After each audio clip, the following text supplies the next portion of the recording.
Okay, we're out here in my safe space out in the desert. It's a good spot. It's got hills around it. The directions I shoot, you can hear somebody on the other side of that hill shooting. Hopefully they're facing the hill. I have not one but two drones. Hopefully they both fly at the same time. Got a few gats I grabbed real quick. And I was kind of in a hurry because it is going to get hot really quick out here in the Arizona desert and here in this mid-August. So we got the Sig Saur P320 M18, the controversial firearm right now. So not gonna load one in the chamber until I'm ready to shoot.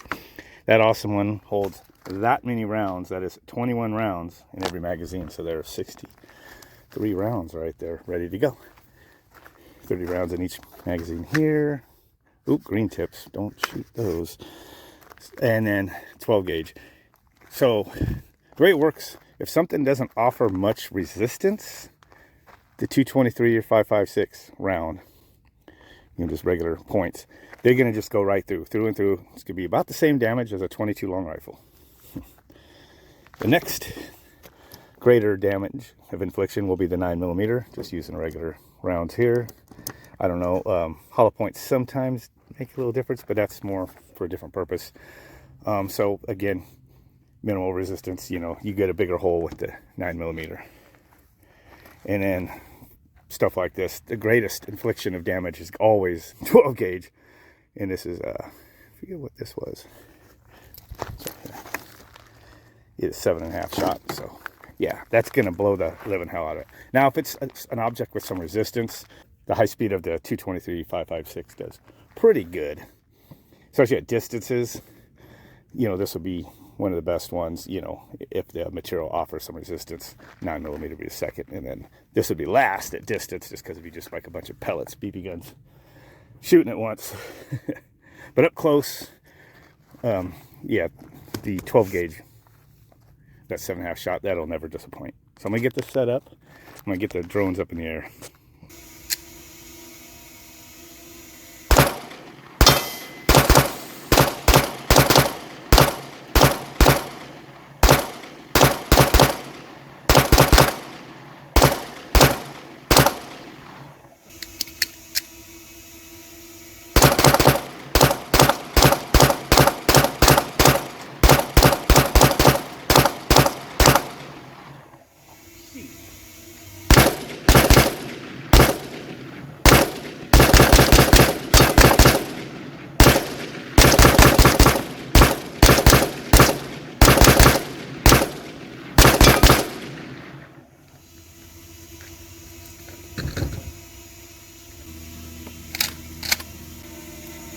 Fire.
Well, guys, I'm packing it up, but I lost one major component to the special effects.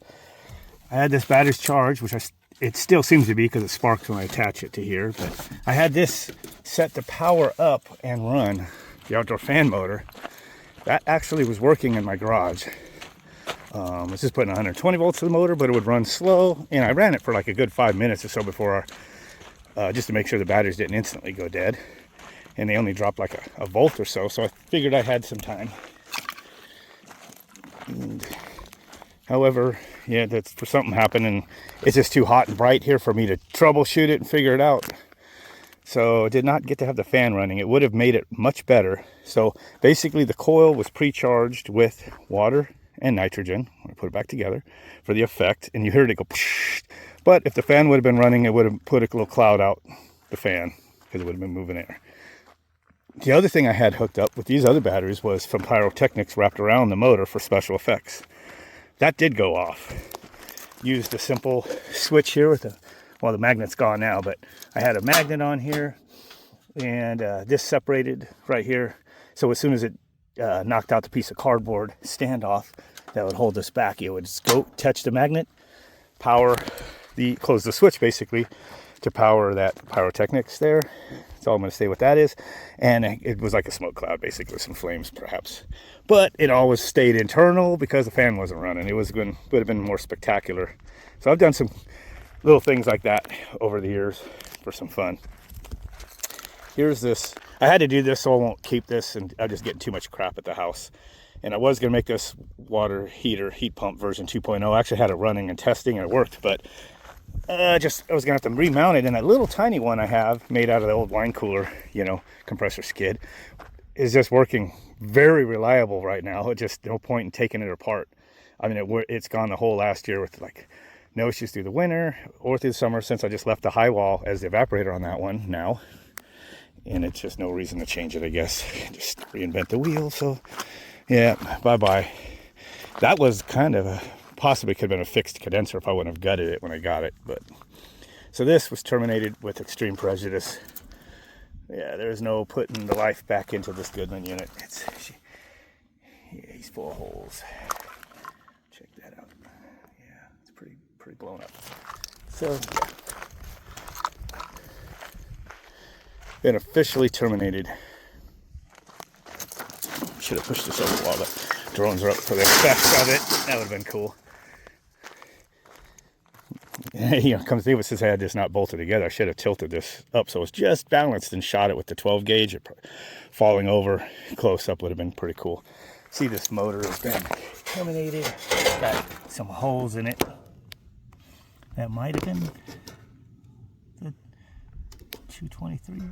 Could have been maybe the 12 gauge. There's a lot dirt in there. So yeah, I'll go back the truck up and pack this up. Kept all my mess right here.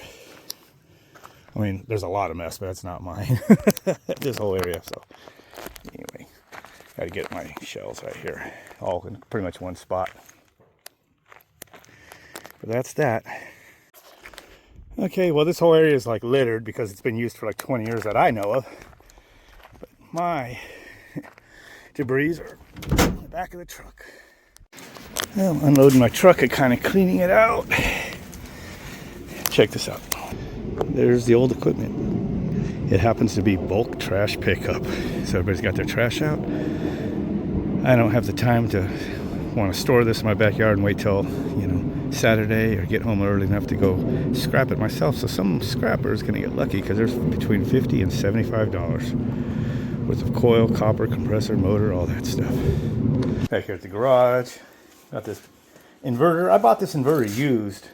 There's actually something wrong with it. The display didn't work, but I noticed if you put power to it, and then pushed and held the button, the output still worked.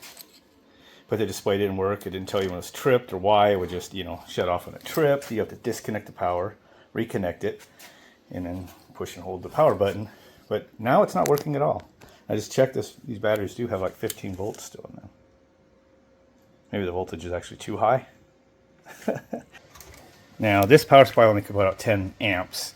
So it can run this fan. I wasn't able to run that fan that was on that AC unit. There it goes.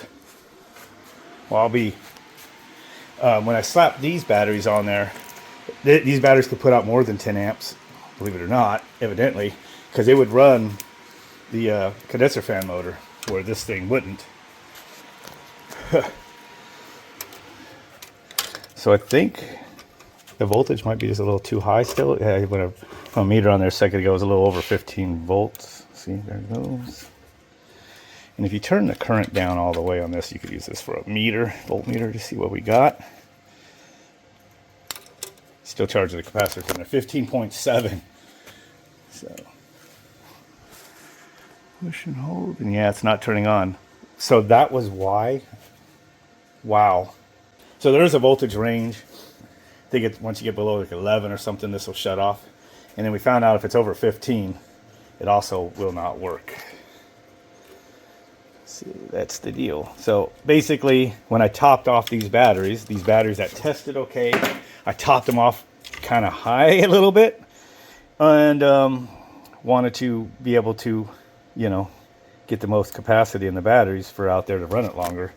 But being that they're topped off 15.7, that's too high. This will not kick on. At some point I'll probably get low enough where it will. Okay, there's a 12-volt fan, pretty meaty one. Back from the Radio Shack was good. It's not even, it didn't even drop at a tenth to turn it on, so it's probably gonna take a while. So I'll come back out a couple hours and see what happens. Came out here to get a beer out of the cooler. That's where I keep them. And I'm like, why is this fan running here? And I'm like, wait a minute. So basically, I walked away for these, and I added this fan so it started draining the batteries down. But when it got down, I guess, within the threshold, which I didn't get to see what that was, the inverter started up on its own. That's funny. So, I don't know what this is doing because the display's never worked. I got it broken that way, and I just use it for if I go somewhere and want a portable inverter, I just take it. Like I did today. It just so happens that, yeah,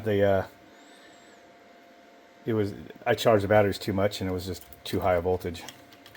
And then when the voltage dropped within acceptable range, the inverter started up. Isn't that special?